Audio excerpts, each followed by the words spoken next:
মালদার গম্ভীরা মঞ্চের সামনে দিয়ে ধীরে ধীরে এগিয়ে যাচ্ছে ট্রাইবাল ডান্স অর্থাৎ আদিবাসী নৃত্য আমাদের জেলা আজকের এই কার্নিভালে। তারপরে রয়েছে রাজবংশী ডান্স, মালদার এক বিস্তীর্ণ এলাকায় যে আদিবাসীদের পরেই যারা আছে সাউন্ডের ওখান থেকে লোকগুলোকে সরিয়ে দিন। সাউন্ড অপারেট করতে অসুবিধা হচ্ছে, ওখান থেকে লোকগুলোকে সরিয়ে দিন।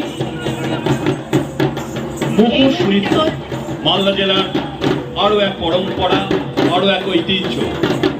গম্ভীরা গম্ভীরা মুখোশ এগুলো মালদা জেলায় আমাদের পার্শ্ববর্তী জেলা মুর্শিদাবাদ জেলার কৃষ্টিকলা নিয়ে হাজির হয়েছে এই রণবা। আমাদের পার্শ্ববর্তী প্রশাসনের তরফ থেকে অনেক অনেক অভিনন্দন।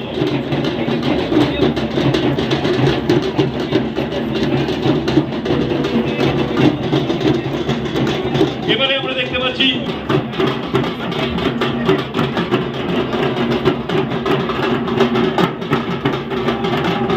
আমরা আবার আমাদের জেলার সংস্কৃতি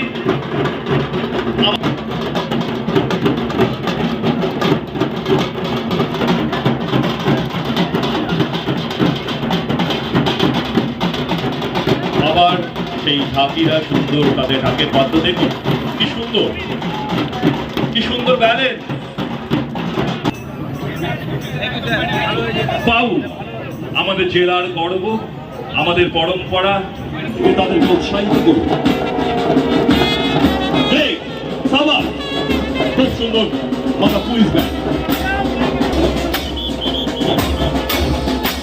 মালদা পুলিশ ব্যান্ডের পর সেই থাকে শোভাযাত্রা এই মুহূর্তে আমাদের মঞ্চের সামনে দিয়ে বাঙালির প্রিয় খাট, আমাদের পুজো মানে খাট। বাংলার হচ্ছে সবাই মিলে চোখের সামনে ফুটে তুলে পালন বৃক্ষ, লিচি, রাত্রির কলা, সারা ভারতবর্ষ তথা বিশ্বের মধ্যে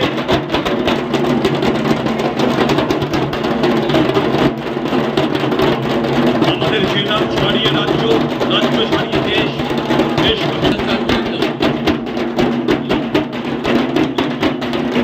পশ্চিমবঙ্গ সরকারের তথ্য সংস্কৃতি দপ্তরের ব্যবস্থাপনায় ট্যাবলোটি ধীরে ধীরে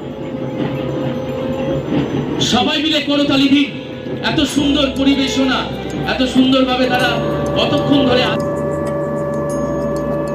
বৃহস্পতিবার সন্ধ্যা থেকে রাত পর্যন্ত মালদাহে অনুষ্ঠিত হলো পুজো কার্নিভাল। জেলার 25টিরও বেশি পুজো কমিটি এবারে কার্নিভালে অংশ নেয়।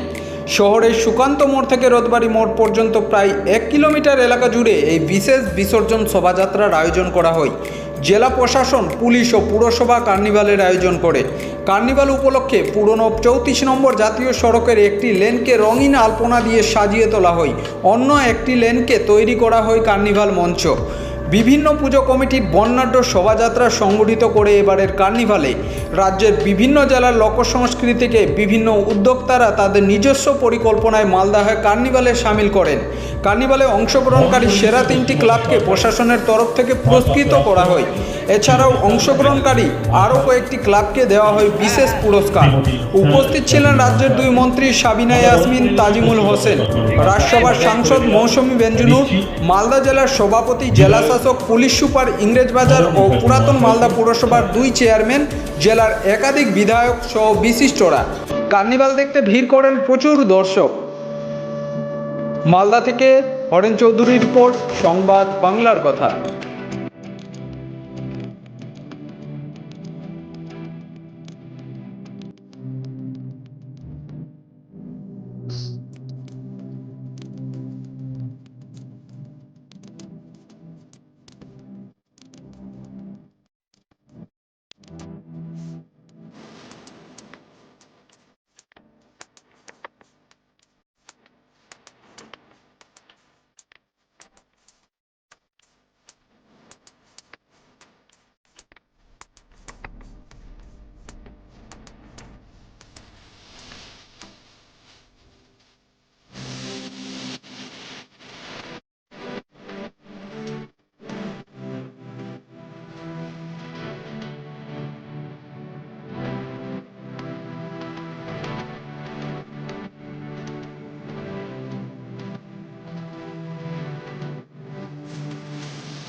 মাননীয় মুখ্যমন্ত্রীর নির্দেশে এবং আইএনসি দপ্তরের আমাদের সহযোগিতায় বিভিন্ন জেলায় আজকে পুজো কার্নিভাল হচ্ছে।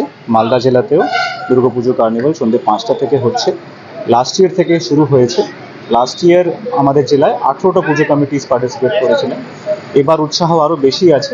25টা পুজো কমিটি এবার বিভিন্ন জায়গা থেকে পার্টিসিপেট করছে এবং আমরা আশা করছি পুরো প্রোগ্রাম অ্যারাউন্ড 3 to 4 আওয়ার্স চলবে। কালচারাল প্রোগ্রামস থেকে শুরু করে বিভিন্ন ট্রুপস, আমাদের আদিবাসী নৃত্য থেকে শুরু করে রনপা থেকে শুরু করে বিভিন্ন প্রোগ্রামস আছে, এর মাধ্যমে পুরো কার্নিভালটা সম্পন্ন হবে। All safety security traffic arrangements যে আছে বারবার পরিদর্শন করে করা হয়েছে, যাতে পথ চলতি মানুষ বা কারোর কোনো অসুবিধা না হয়। তার সঙ্গে অন্যান্য আরও যারা ভিজিটার্স আসবেন, যারা দেখবেন, তাদেরও পুরো safety security arrangements, medical camps থেকে শুরু করে জলের ব্যবস্থা, toilet facilities, everything has been taken care. আমরা ফার্স্ট টাইম এখানে হচ্ছে, এর জন্য দুইটা ট্রাফিক জিনিসটাও যদি কোনো সমস্যা না হয়। আর সেকেন্ড জিনিস ছিল যে আর লোক আসছে ওনাকে ক্রাউড ম্যানেজমেন্ট করার জন্য, আর যে কার্নিভাল আছে ও স্মুথলি পাস হয়ে যায়। এর জন্য আমরা সেপারেট অ্যারেঞ্জমেন্ট করে তিনটা জিনিসের জন্য এখানে আমরা অলমোস্ট 500 পুলিশ হবে, আর সাথে 500 কোয়ালিটি থাকছে। আর এর মধ্যে আমরা যে প্রত্যেক ক্লাব যে আসছে ওর সঙ্গে একটা অফিসার দিয়েছে যে ওনাকে ওখান থেকে নিয়ে আসবে। আর আগে কালকে একটা ট্রায়াল রান হয়েছিল, সমস্যা না হলে এখান থেকে ওরা যেখানে ইমার্শনে যাচ্ছে ওরাও যাবে, অফিসার ওখানে স্টপ করে রিটার্ন করতে চাই যেখানে ওরা বাকি আমরা বলে আনি যে আমরা একটু জন্য আমরা পাবলিক ম্যানেজমেন্ট জন্য লাগবে, তো লাইটিং এর ব্যবস্থা করা হয়েছে। যদি রাত থাকে তো কোনো টাইম হতে পারে, এর জন্য আমরা সবাই জায়গায় লাইটের এক্সট্রা ব্যবস্থা করেছি। আর বাকি সব ঠিক আছে, আমরা যত ক্রাউড এক্সপেক্ট করি ওর থেকে বেশি এসেছে, তো এটা খুব ভালো হচ্ছে। আর কার্নিভালও স্মুথ চলছে। লেডিস উইংসও এখানে রাখা হয়েছে পুলিশের জন্য, তার পাশাপাশি ড্রোনের মাধ্যমে নজরদারি চলছে। এখানে সিসিটিভি ক্যামেরা আছে, তারপরে এভিডেন্স টিম আছে যেটা দেখছে, একটা সিভিলের টিমও আছে, আর আমার সব সিনিয়র অফিসার এখানে আছে, এসএসপি আছেন, আর ডিএসপি হেডকোয়ার্টার, ডিএসপি ট্রাফিক সবাই আছেন, আইসি আছেন, ইন্সপেক্টর সবাই আগে থেকে 12টা 1টা থেকে এটা ম্যানেজ করছে।